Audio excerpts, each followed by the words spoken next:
Good day, students! In this presentation, you will learn how to use the weekly learning guide that you will receive in SeeSaw every Monday morning.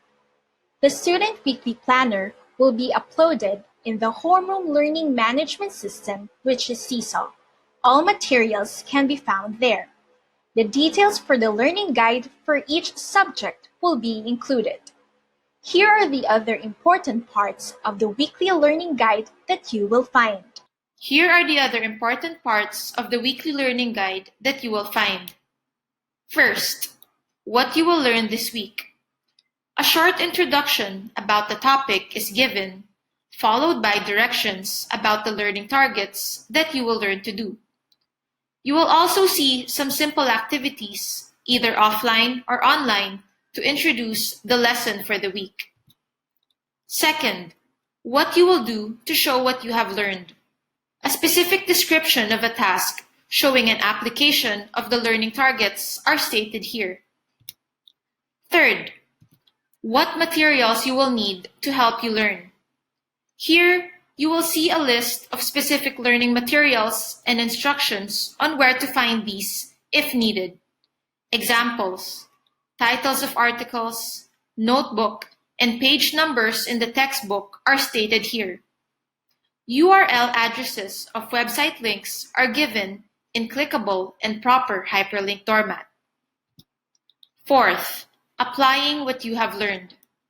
An activity or a set of activities where you can apply what you have learned for the week will be presented here.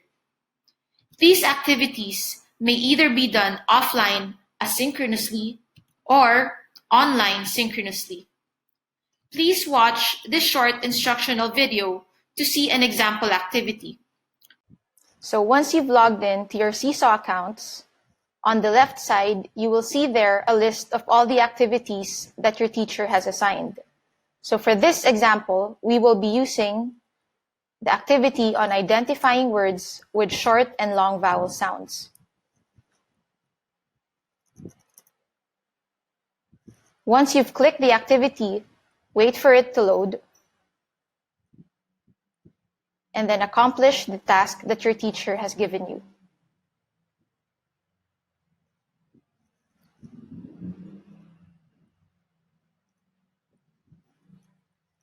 Once you're done with the activity, you will see there a green circle with a check mark on the upper right.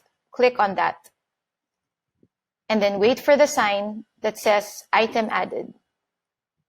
Fifth, checking on your understanding. You will see an activity that you need to accomplish in order to check how well you have understood the lesson. You may either see a self-assessment checklist, rubric, or simple questionnaire. Once the lesson is already clear, you may accomplish the final activity that will serve as the main output for the week. 6. Checking on your application. The rubric will be presented here. You will rate yourself on how well you were able to apply what you have learned in performing the activity. Finally, how you found your lesson. This is the reflection part. You will write, record, or draw about what you feel of the lesson. Thank you and have a nice day.